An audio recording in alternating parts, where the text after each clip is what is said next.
Hello students, इस video में हम क्लास 6 साइंस का chapter 9 method of separation in everyday life का पार्ट 3 करेंगे। इससे पहले हम पार्ट 1 और पार्ट 2 कर चुके हैं। सभी पार्ट्स का लिंक आपको वीडियो की डिस्क्रिप्शन में और प्लेलिस्ट में मिल जाएगा। डियर स्टूडेंट, चैनल पर math, Hindi, science, social science, Sanskrit, English सभी सब्जेक्ट के वीडियो आपको मिल जाएंगे। इसके लिए आप प्लेलिस्ट या वीडियो की डिस्क्रिप्शन को चेक कीजिए। जैसे ही आप प्लेलिस्ट और वीडियो की डिस्क्रिप्शन को चेक करेंगे, आपको सभी सब्जेक्ट्स के लिंक मिल जाएंगे। तो थर्ड पार्ट हम यहाँ से शुरू कर रहे हैं। Malli and Valli go on a boat ride in a nearby river with their dada and his friend Ottukam. Malli और वल्ली पास की नदी में अपने दादा और उनके फ्रेंड ओटुकम के साथ नौका विहार करने के लिए जाते हैं, यानी कि नाव में घूमने के लिए जाते हैं। ओटुकम इज़ ए फिशरमैन। ओटुकम एक मछुआरे हैं, यानी कि मछली पकड़ने वाले। As they cast their fishing net, water drains out the mesh. जैसे ही वे मछली पकड़ने का जाल डालते हैं तो पानी जाल से बाहर बह जाता है। Wally recalls the filtration method she had learned and realizes that this method of catching the fish is somewhat similar. वल्ली को फिल्ट्रेशन मेथड की याद आती है यह देखकर, और जो उसने पहले फिल्ट्रेशन मेथड सीखा था उसको उसके बारे में याद आता है, और वो ये महसूस करती है कि ये जो मेथड है मछली पकड़ने वाला मेथड सेम वैसा ही है जैसा फिल्ट्रेशन मेथड था। Malli is taken aback when he saw plastic bags, broken bottles, a large fish with a straw stuck in its mouth and food wrappers along with the other fish trapped in the net. Malli जाल में फंसी मछलियों के साथ plastic की थैलियाँ, टूटी बोतलें, खाद्य सामग्री के पैकेट और एक बड़ी मछली के मुंह में फंसी प्लास्टिक की नली देखकर हैरान हो जाता है। आगे ये एक पोएम दे रखी है, let us raise awareness about the issues of river and ocean pollution by composing a poem. अब ये पोएम दे रखी है, आइए नदी और महासागरों में प्रदूषण के मुद्दे पर जागरूकता बढ़ाने के लिए कविता की रचना करें। अब ये एक पोएम दे रखी है। इस पोएम में क्या है? इस पोएम में क्या है, जो भी हम प्लास्टिक वगैरह की बोतलें या दूसरा कचरा वगैरह जो नदियों में और समुद्रों में गिर देते हैं, तो फिर उससे जो समुद्र में रहने वाले जीव हैं उनको दिक्कत होती है। ठीक है, उनको जैसे प्लास्टिक है, प्लास्टिक एक बहुत बड़ा कचरा है। प्लास्टिक जब जाता है वहाँ पर तो इन प्राणियों को, समुद्र में रहने वाले, नदियों में रहने वाले प्राणियों को दिक्कत होती है। ठीक है, तो इसी विषय में ये पोएम है, आप इसको पढ़ लेना और हो सके तो इसको आगे कंपोज भी कर लेना। डिस्कस विद योर पेरेंट्स, अपने पेरेंट के साथ चर्चा करें। A bowl of milk in your home has gone sour, आपके घर में कटोरे में रखा हुआ दूध फट गया है। Discuss with your parents and how you can use it in another way, अपने पेरेंट के साथ चर्चा करें कि आप इसे किस प्रकार उपयोग कर सकते हैं। Also which method of separation will you use in this process, और इसके लिए आप किस मेथड ऑफ सेपरेशन का यूज़ करेंगे, आप किस विधि के द्वारा इसको अलग करेंगे। Malli and Valli take blessing from their dada and dadi, bid goodbye to Balan and travel to Madhya Pradesh. Malli और वल्ली अपने दादा दादी जी का आशीर्वाद लेते हैं और बालन को शुभकामनाएं देकर मध्य प्रदेश के लिए निकल पड़ते हैं। Train reaches Bhopal in Madhya Pradesh, train Bhopal Madhya Pradesh में पहुंचती है। The sun is rising and it is getting hot, उस समय तेज धूप के कारण गर्मी बढ़ रही है। On their way to Masi's home they drink chhaachh in the dhaba, वे मौसी के घर की ओर जाते समय एक ढाबे में छाछ पीते हैं। Malli ask the shopkeeper about the big painting hanging on the wall of the dhaba, Malli ढाबे की दीवार पर लटकी बड़ी सी पेंटिंग के बारे में दुकानदार से पूछता है। The shopkeeper explain that the picture shows a lady performing the process of churning curd using a big mathani to separate butter, दुकानदार बताता है कि चित्र में घरों में एक बड़ी मथानी से दही मथकर मक्खन प्राप्त करने की प्रक्रिया को दर्शाया गया है, जिसे मथना कहते हैं। In this process, the butter being lighter floats at the top while the buttermilk is left behind. इस प्रोसेस में जो बटर है वो हल्का होने के कारण ऊपर तैरता है, जबकि जो बटर मिल्क यानी कि जो छाछ है वो नीचे रह जाती है। अब यहाँ पे कुछ लिखा हुआ है, इसको भी हम एक बार पढ़ लेते हैं। Can you name one kitchen appliance which runs on electricity that is use to prepare buttermilk. तो ये लड़का कह रहा है, क्या आप एक ऐसे किचन अप्लायंस जो आपके घरों में यूज़ होता है, जो इलेक्ट्रिसिटी में चलता है, जिसका यूज़ बटर मिल्क बनाने के लिए किया जाता है, क्या आप उसका नाम बता सकते हैं? तो आप सोच सकते हैं कि वो क्या हो सकता है। तो आपको पता होगा, जैसे हमारे घरों में क्या होता है, ब्लेंडर होता है। ब्लेंडर का यूज़ हम बटर मिल्क बनाने के लिए करते हैं। Their stay at Masi's place has become enjoyable and they are looking forward to share all their memories with their friends upon returning home। मौसी के घर पर उनका प्रवास आनंदमय रहा और वे घर लौटने पर अपनी सभी यादें अपने मित्रों के साथ साझा करने के लिए उत्सुक है। Now it is time for them to reach their final destination of the trip, Shillong, the capital of Meghalaya. अब उनका अपनी यात्रा के अंतिम पड़ाव मेघालय की राजधानी शिलोंग पहुंचने का समय आ गया है। यानी कि अब वो कहाँ जा रहे हैं? अब वो शिलोंग जा रहे हैं, जो मेघालय की राजधानी है। On their arrival at their bua's house in Shillong they notice a carpenter making a wooden door. Shillong में अपनी बुआ के घर पहुंचते ही वे एक बढ़ई को, कारपेंटर को, लकड़ी का दरवाजा बनाते देखते हैं। While working, he accidentally drops a few iron nails in the sawdust। काम करते समय उससे अचानक कुछ लोहे की कीलें लकड़ी के बुरादे में गिर जाती हैं। The carpenter starts hand picking the iron nails। Carpenter हाथ से लोहे की कीलों को निकालने लगता है। The children tell the carpenter to wait। बच्चे कारपेंटर से रुकने के लिए कहते हैं। They get a magnet from their बुआ। वे अपनी बुआ के पास से एक चुंबक लाते हैं, एक मैग्नेट लाते हैं। They ask the carpenter to move the magnet through the sawdust।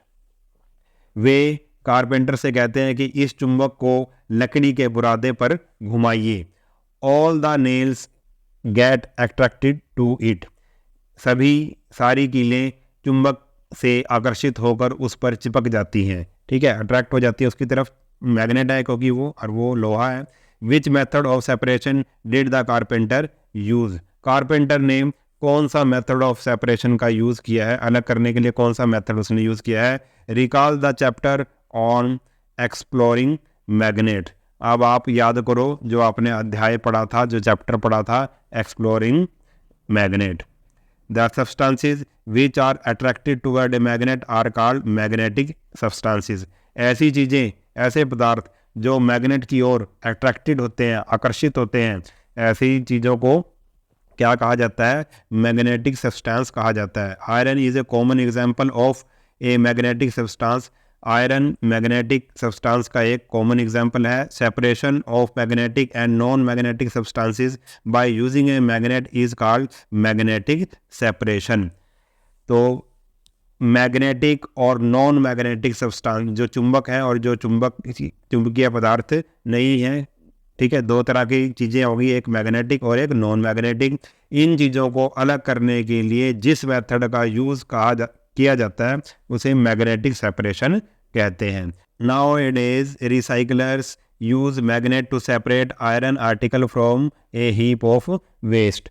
आजकल जो रिसाइकलर्स हैं, यानी कि जो पुराने सामान को दोबारा से रिसाइकिल करते हैं, वो मैग्नेट का यूज़ कर रहे हैं आयरन आर्टिकल को अलग करने के लिए वेस्ट के ढेर में से। ठीक है, जो वेस्ट का ढेर होता है उसमें से आयरन आर्टिकल को यूज़ करने के लिए मैग्नेट का यूज़ किया जा रहा है। In the industries the waste material often contain scrap iron. और आगे बताया गया, कई उद्योगों के अपशिष्ट में प्राय अनुपयोगी लोहे की कतरनें होती हैं। This is separated from the heap of waste material using magnet fitted to a crane. और इसे क्रेन में लगे चुंबक का उपयोग करके अपशिष्ट सामग्री के ढेर से अलग किया जाता है। अपशिष्ट सामग्री यानी कि जो वेस्ट का ढेर है उसमें से इसको अलग किया जाता है। ठीक है, क्रेन में क्या लगा होता है, चुंबक लगा होता है, देखो जिस तरह से ये दिखा रखा है। The scrap iron can be recycled and reused, और जो अनुपयोगी लोहे की कतरने का दोबारा से रिसाइकल किया जाता है और उसे दोबारा से रीयूज किया जाता है। अब आगे हैं, Malli and Valli had delightful holidays and the Bharat की यात्रा filled with fun will be a everlasting memory for them. Malli और वल्ली की छुट्टियां आनंदमय रही, उनकी यह मनोरंजक भारत की यात्रा उनकी स्मृतियों में स्थायी रूप से रहेगी। They not only enjoyed exploring different regions of India but also gained a lot of knowledge about various methods of separation of substances। उन्होंने न केवल भारत के विभिन्न क्षेत्रों को जानने का आनंद लिया बल्कि पदार्थों को अलग करने की विभिन्न विधियों का भी ज्ञान प्राप्त किया। आगे हमारे पास है एक्टिविटी 9.6 लेट अस प्ले। अब हमें एक एक्टिविटी दी हुई है, right the following phrases on small slips of paper. आपने ये जो फ्रेजेस हैं वो लिख लेनी है, पेपर में लिख लेनी है। ये 10 आपको फ्रेजेस दे रखी हैं 1 से लेकर 10 तक, ठीक है। और फिर आपने इनको पढ़कर क्या करना है, आगे आपको ये 2 बास्केट 2 टोकरी दे रखी हैं, तो इस टोकरी में कुछ चीज़ें इस टोकरी में डालनी है और कुछ इसमें डालनी है। जो 10 चीज़ें वो लिखी हुई हैं ऊपर। To remove any one of the component that is not useful. Separation का मेथड ऑफ सेपरेशन का यूज़ कब किया जाता है, जब किसी ऐसे कंपोनेंट को अलग करने के लिए जो यूज़फुल नहीं है। और दूसरा क्या है, to separate 2 different useful component. और मेथड ऑफ सेपरेशन का यूज़ तब भी किया जाता है जब 2 यूज़फुल कंपोनेंट को हमने अलग करना है, ठीक है। अभी मैं आपको समझाता हूँ कैसे, ठीक है। अब जैसे ये हमें दिया हुआ है, separating small stones from pulses. Pulses में से, दाल में से क्या करना है, क्या छांटना है हमने, स्मॉल स्टोन छांटने हैं। तो एक इसमें काम की चीज़ है और एक काम की चीज़ नहीं है, एक हमारी यूज़ की चीज़ है और एक यूज़ की चीज़ नहीं है। हम पल्सेस को तो रख लेंगे और जो स्मॉल स्टोन है उसको फेंक देंगे। तो ये किस में आएगा, ये आएगा फर्स्ट टोकरी में आ जाएगा, ठीक है। इसने कहा था ना, one of the component that is not useful, इसमें एक कंपोनेंट यूज़फुल नहीं था, वो क्या थे, स्मॉल स्टोन्स।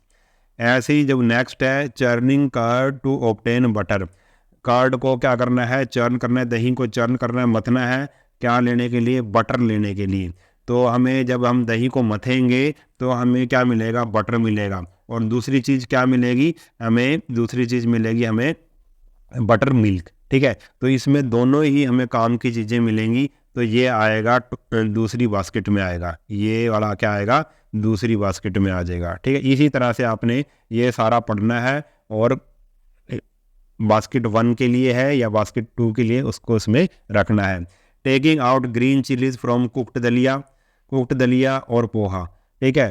पके हुए दलिए में से या पोहे में से ग्रीन चिलीज़ को छांटना। अब इसमें एक काम की चीज़ है इस और एक काम की चीज़ नहीं है। अगर कोई खा रहा है तो वो क्यों छांट रहा है, क्योंकि वो उसने चिलीज़ को नहीं खाना, ठीक है। तो ये टोकरी 1 में आएगा। Taking out seeds from watermelon, watermelon में से सीड को निकालना, ठीक है। sorting piles of sawdust and iron nail from a mixed heap of building material का जो मिक्सचर है उसमें sawdust है, आयरन नेल्स हैं, उसमें से क्या छांटना, आयरन नेल्स, ठीक है। sawdust and iron nails।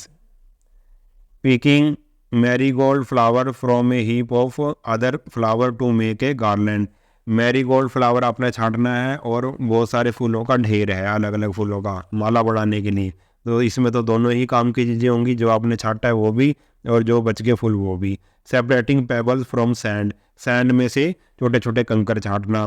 Separating coconut pieces from rice flour, rice flour में से कोकोनट के पीस छांटना। Separating oil from water, water में से ऑयल अलग करना। Separating salt from salt solution, salt solution में से साल्ट को अलग करना, ठीक है। तो ये आपने अपने आप ये एक्टिविटी करनी है कि कौन सी काम की चीज़ है, किस में दोनों काम की चीज़ है और किस में एक काम की चीज़ नहीं है। जिसमें एक काम की चीज़ नहीं है उसको टोकरी 1 में रखना है, बास्केट 1 में, और दूसरे को जिसमें दोनों ही काम की चीज़ें हैं उसको बास्केट 2 में रखना है। ये मैंने आपको समझा दिया है।